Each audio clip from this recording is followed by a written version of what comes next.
I'm Ava, 33, knee-deep in the world of web design, and married to Mark, a guy who could charm the socks off anyone with his goofy smile.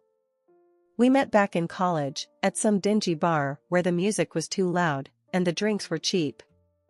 I was trying to drown my exam stress in a pint of the most watered-down beer you could imagine when Mark sidled up, all confidence and bad pickup lines.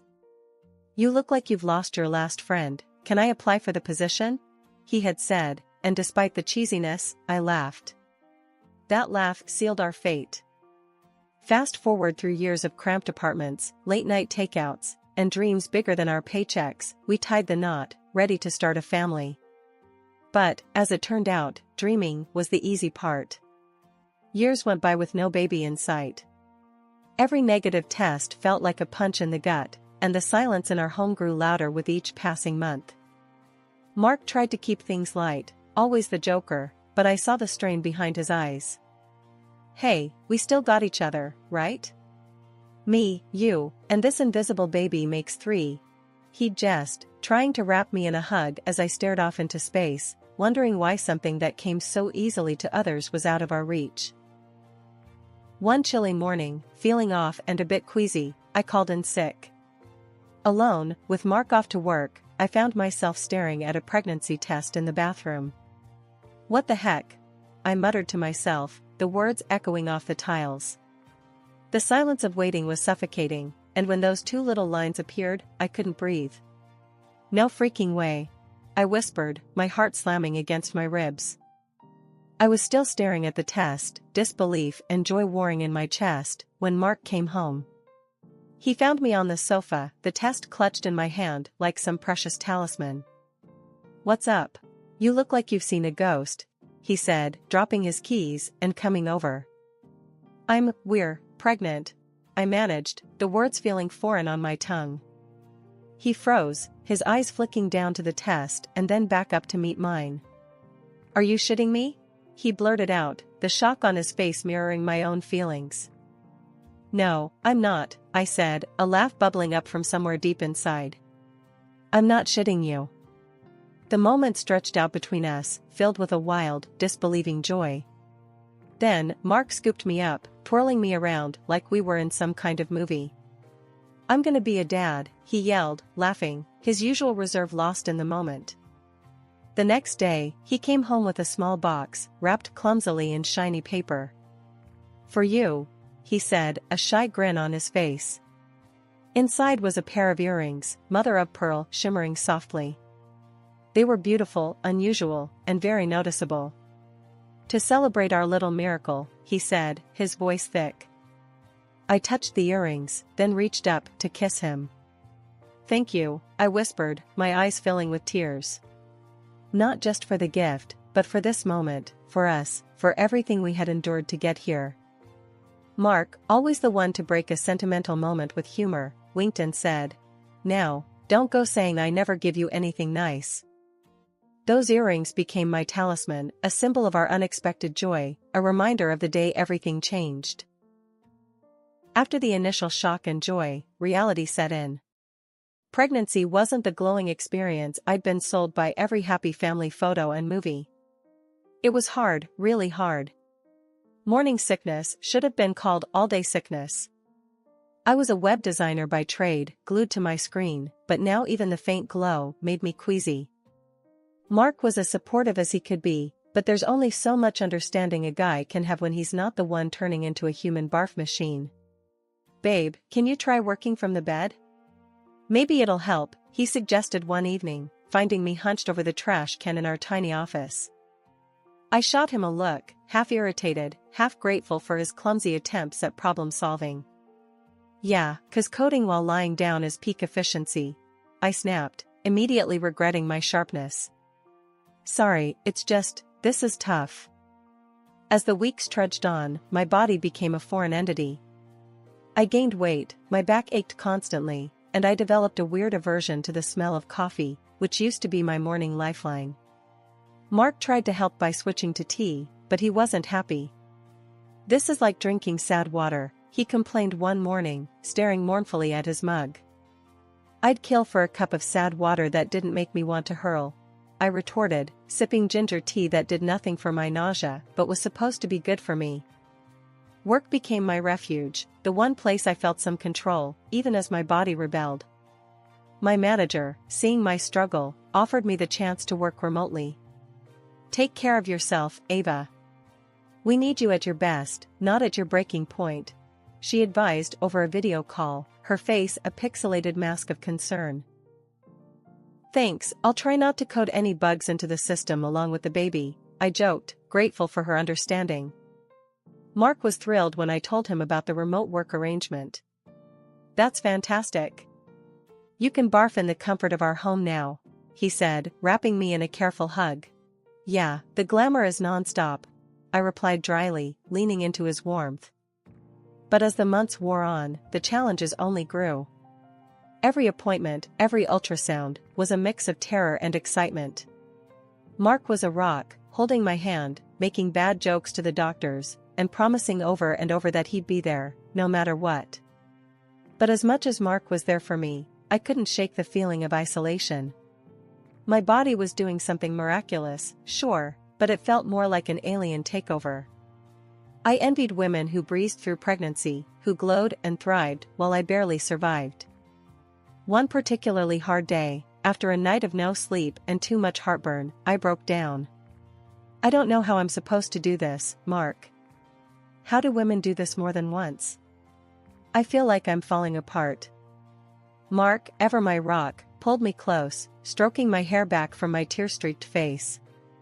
Hey, we'll get through this. You're the strongest person I know.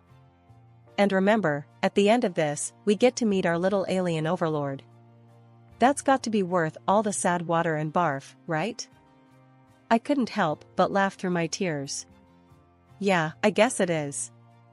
That was our life now, a series of tough days brightened by moments of humor and love. Despite the difficulties, despite the fear and the pain, we were in it together, waiting for the day our lives would change forever. And in those hard, dark moments, that was enough to keep me going.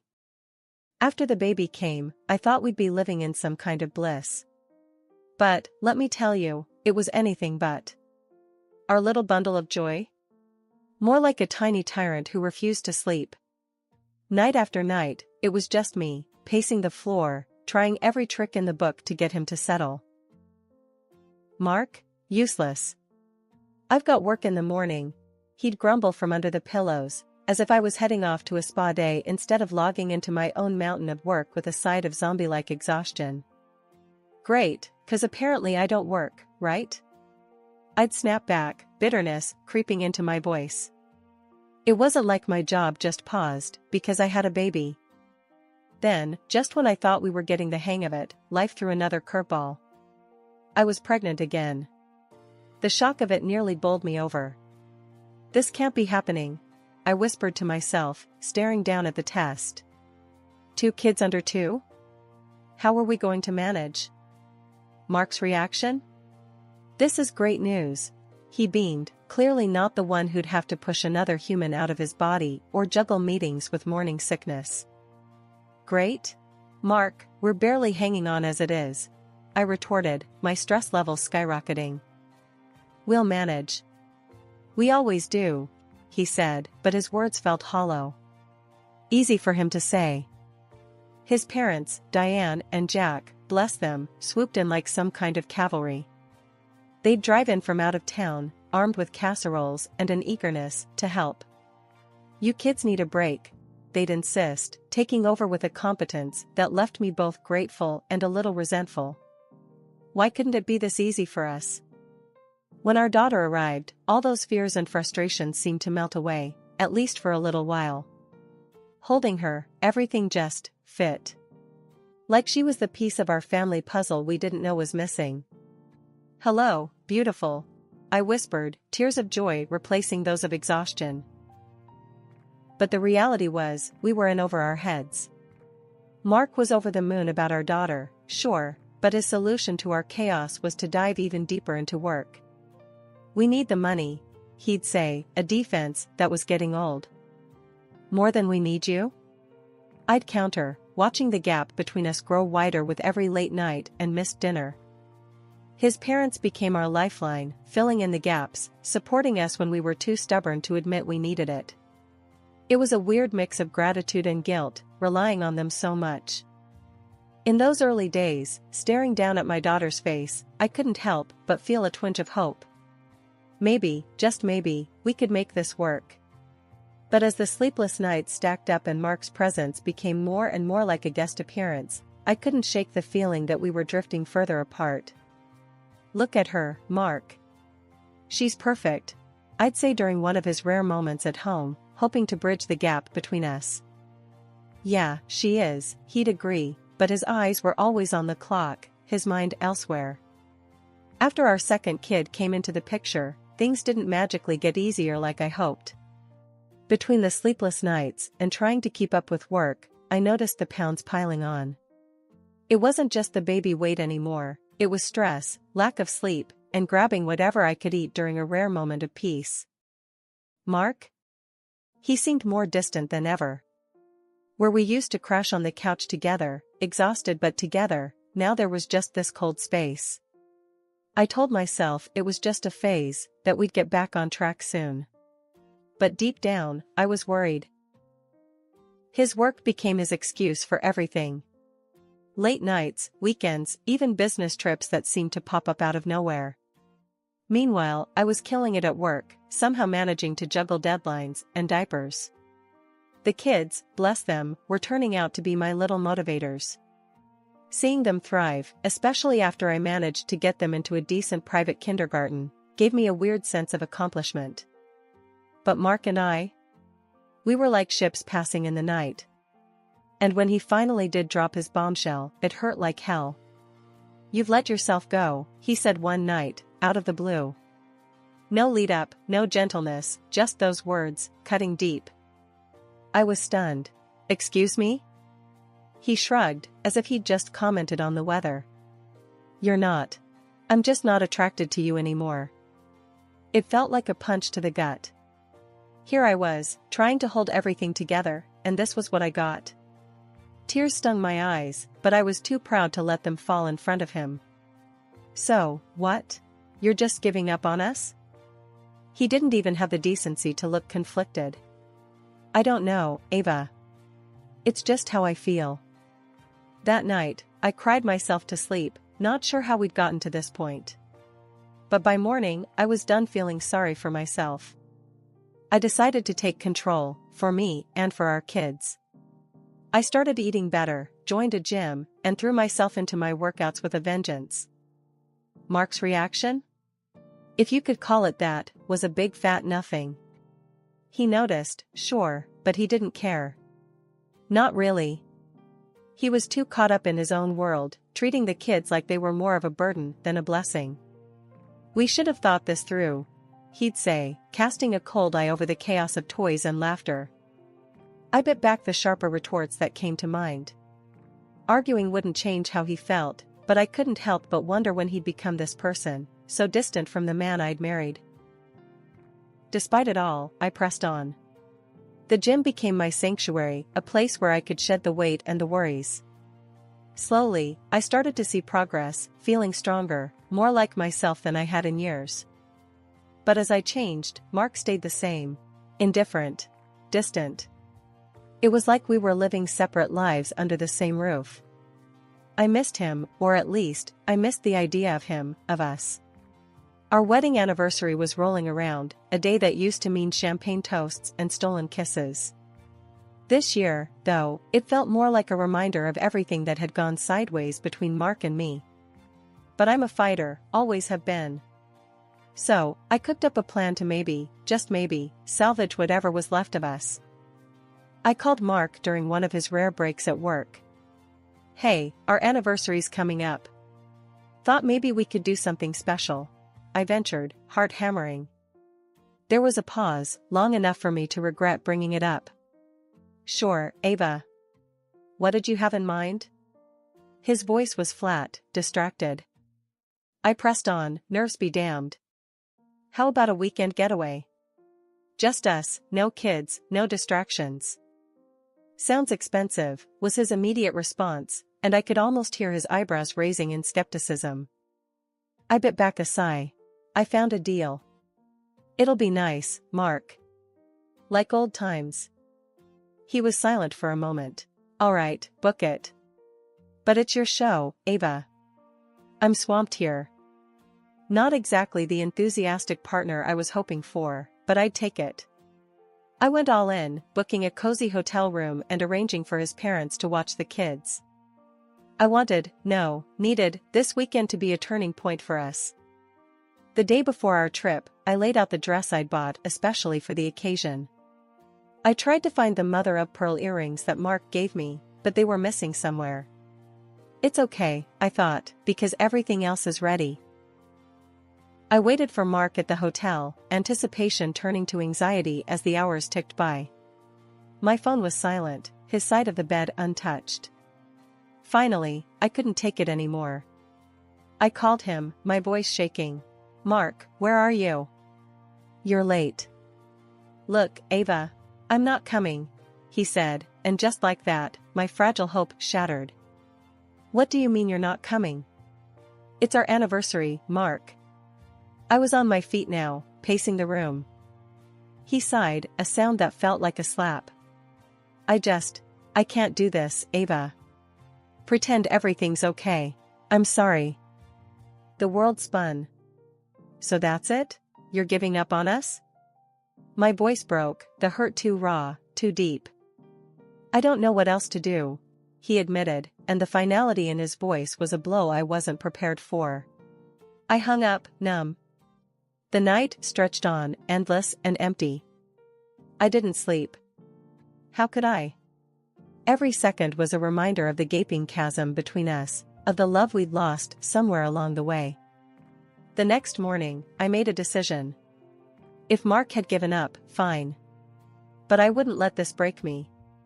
I spent the day at the hotel spa, walked along the beach, and dined alone, surrounded by couples.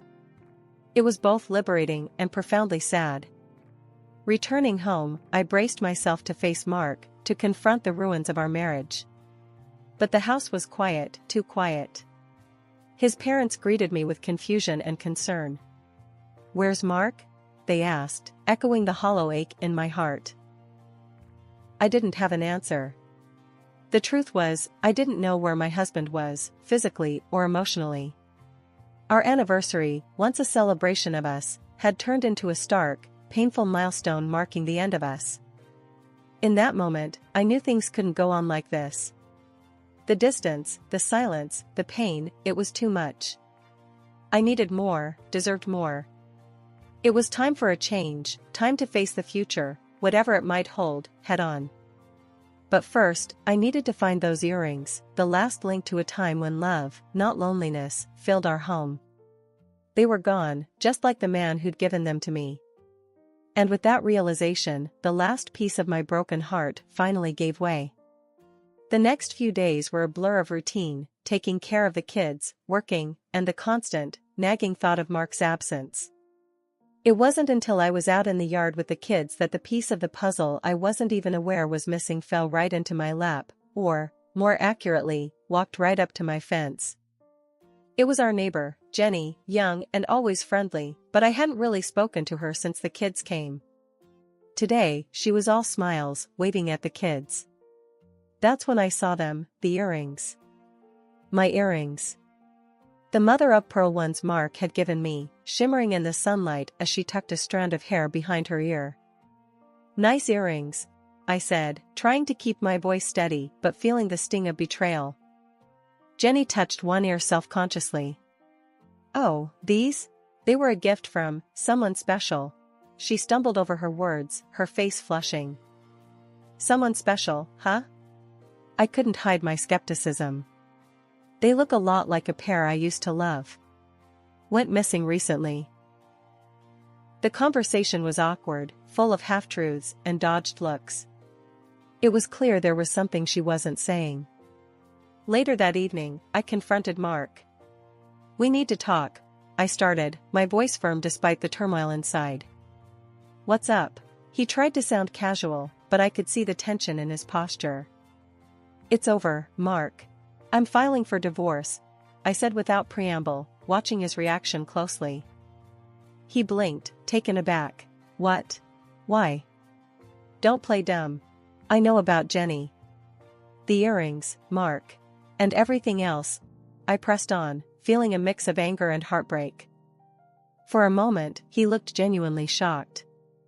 But then, his expression shifted to something darker. He laughed, a harsh, angry sound. So, you found out? Yes, I've been seeing Jenny.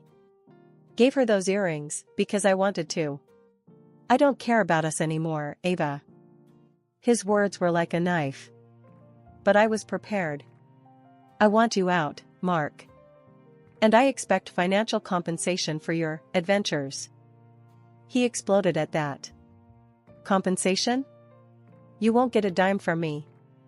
That's when I played my final card. Actually, I recorded our conversation just now. Your confession. It'll be more than enough for court. Mark's anger turned to disbelief, then fear. You can't do that. I just did, I said, the finality in my voice marking the end of our marriage and the beginning of my fight for justice. After I decided to file for divorce, things moved quickly. Armed with the evidence of Mark's infidelity, I felt a grim satisfaction knowing I had the upper hand. The court didn't hesitate. They saw right through Mark's excuses and awarded me financial compensation and alimony for the kids. It was a small victory in the grand scheme of things, but it felt significant. Mark's parents, surprisingly, came out firmly on my side. It was a bitter pill for Mark, realizing he'd lost not just his marriage, but the support of his family too. One afternoon, while the kids played in the yard, Mark's mom, Diane, and I sat down for a rare moment of quiet. We're so sorry, dear, she began, her voice thick with emotion. We never raised him to be this way. I nodded, not sure what to say. The betrayal still stung, but seeing them stand by me meant more than I could express. I appreciate you both. The kids love having you around. Diane reached over and squeezed my hand. They're our grandkids. We'd do anything for them. And for you. You're more of a daughter to us now than ever. Life after the divorce wasn't easy, but it was mine. The house felt emptier, yet somehow fuller too. Full of possibility, of new beginnings. The kids adapted, resilient as ever, finding joy in the simplest moments. And me? I threw myself into work and motherhood, determined to build a bright future for us. One day, I was at the park with the kids, watching them play, their laughter a balm to my soul, when Diane joined me on the bench. You're doing an amazing job, Ava, she said, her tone sincere. Thanks, Diane. It means a lot, coming from you. We miss you guys when you're not around, I replied, grateful for her and her husband's unwavering support. We wouldn't be anywhere else. Those kids, and you, are our family, no matter what Mark has done, she stated firmly.